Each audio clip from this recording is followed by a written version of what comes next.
사무엘하 9장. 하루는 다윗이 물었습니다. 사울의 집안에 아직 살아남은 사람이 있느냐? 내가 요나단을 생각해 그에게 은총을 베풀고 싶구나.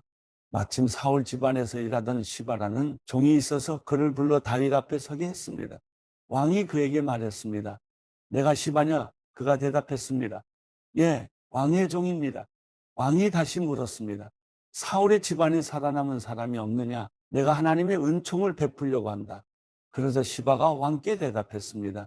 요나단의 아들이 아직 살아있기는 한데 다리를 절뚝입니다. 왕이 물었습니다. 그가 어디 있느냐? 시바가 대답했습니다. 지금 로드발 암미엘의 아들 마길의 집에 있습니다.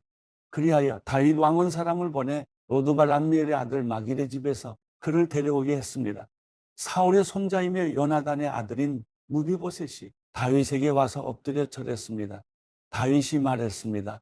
무비보셋아. 그가 대답했습니다. 왕의 종입니다. 다윗이 그에게 말했습니다. 두려워하지 마라. 내가 내 아버지 요나단을 생각해 내게 은총을 베풀고 내 할아버지 사울에게 속했던 모든 땅을 내게 돌려줄 것이다. 그리고 너는 항상 내 식탁에서 먹게 될 것이다. 무비보셋은 절을 하며 말했습니다.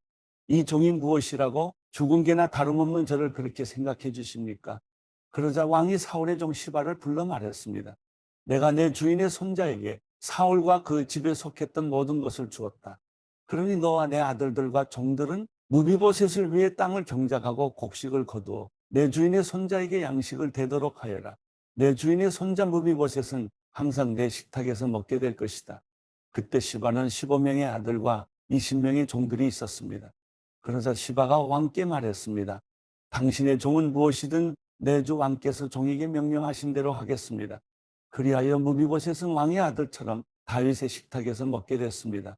무비보셋에게는 미가라는 어린 아들이 있었습니다. 시바의 집에서 살던 모든 사람이 무비보셋의 종이 됐습니다. 무비보셋은 항상 왕의 식탁에서 먹었기 때문에 예루살렘에서 살았습니다. 그는 두 다리를 절었습니다. 사무엘하 10장. 이후에 암몬 자손의 왕이 죽고 그 아들 하논이 뒤를 이어 왕이 됐습니다. 그러자 다윗이 말했습니다.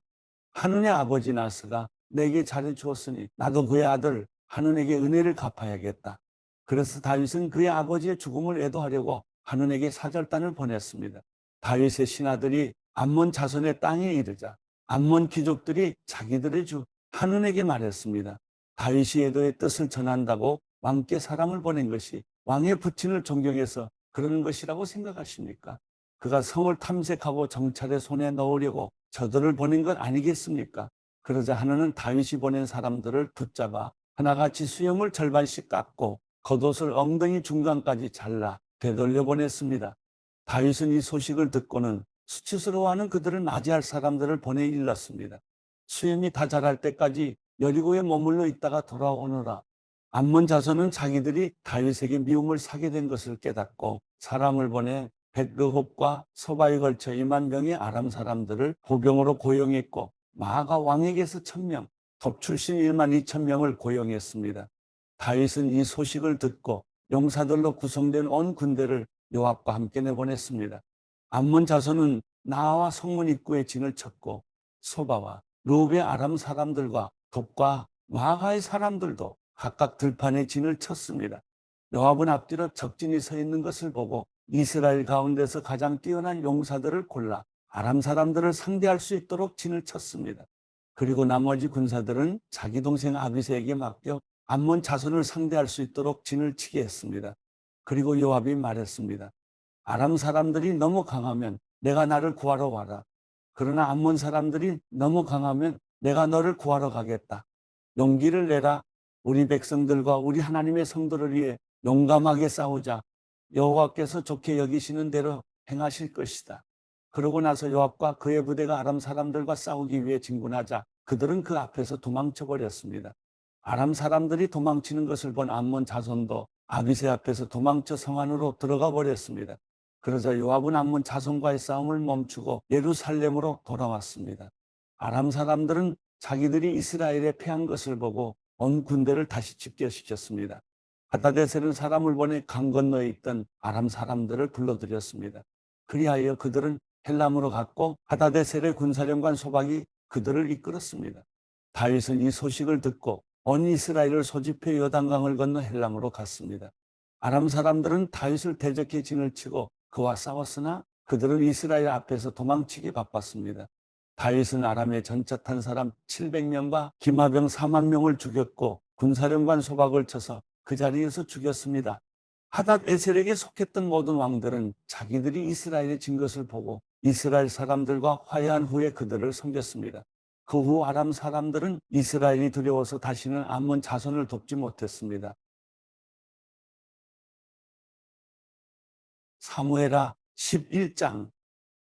그 다음에 봄에 왕들이 출전할 때가 되자 다윗은 요압과 그 부하들과 이스라엘에 온 군대를 내려보냈습니다.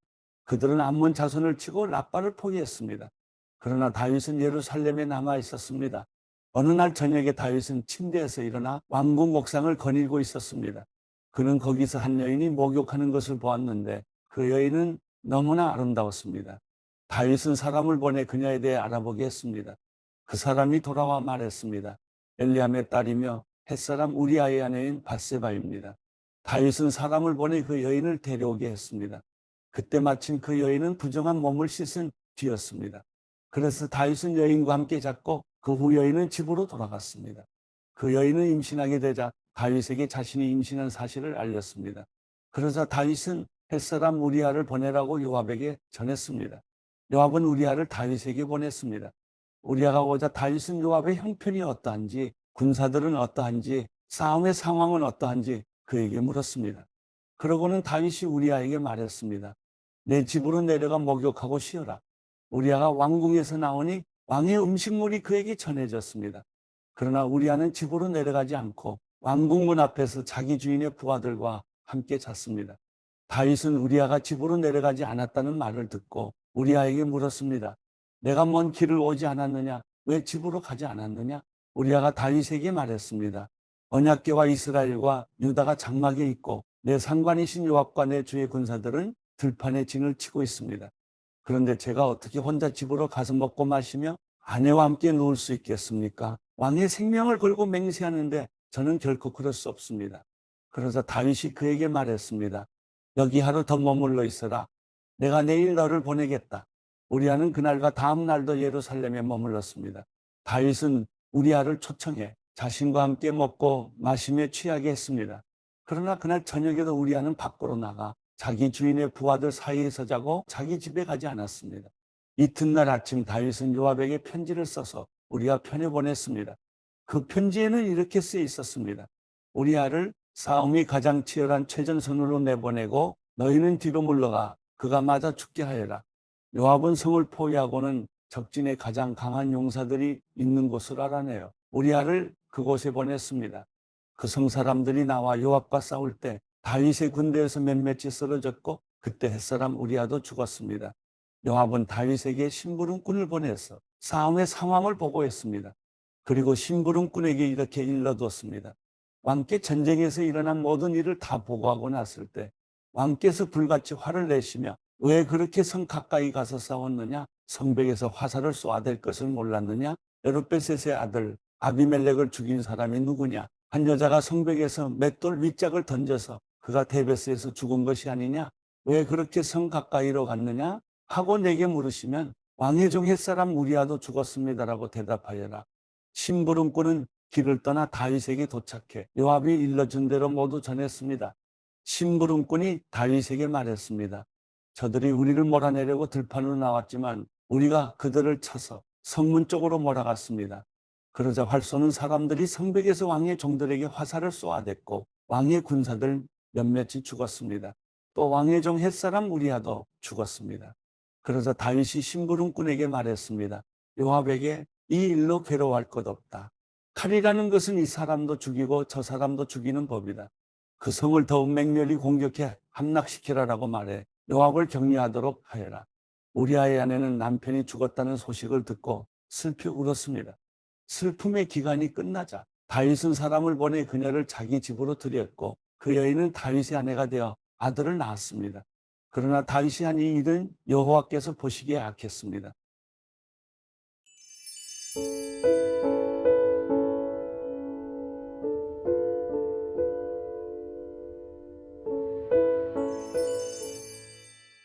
시편 110편 여호와께서 내 주에게 말씀하셨습니다.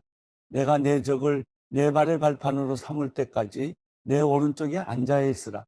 여호와께서 시온에서 주의 힘의 지팡이를 내미시고 주의 적들 가운데서 다스리실 것입니다. 주께서 능력을 보이시는 날에 주의 백성들이 거룩한 아름다움을 차려입고 동트는 곳에서 기꺼이 나아올 것입니다. 주께는 이슬 같은 주의 청년들이 있지 않습니까? 여호와께서 맹세하셨으니 마음이 바뀌지 않을 것입니다. 너는 멜기세덱의 계열을 따르는 영원한 제사장이다 하신 것입니다. 왕의 오른쪽에 계시는 주께서 그 진노의 날에 왕들을 치실 것입니다. 그분이 이방 민족들을 심판하시어 그곳을 죽은 사람들로 가득 채우고 여러 나라의 우두머리들을 치실 것입니다. 그분이 길가의 시냇물을 마시고 고개를 드실 것입니다.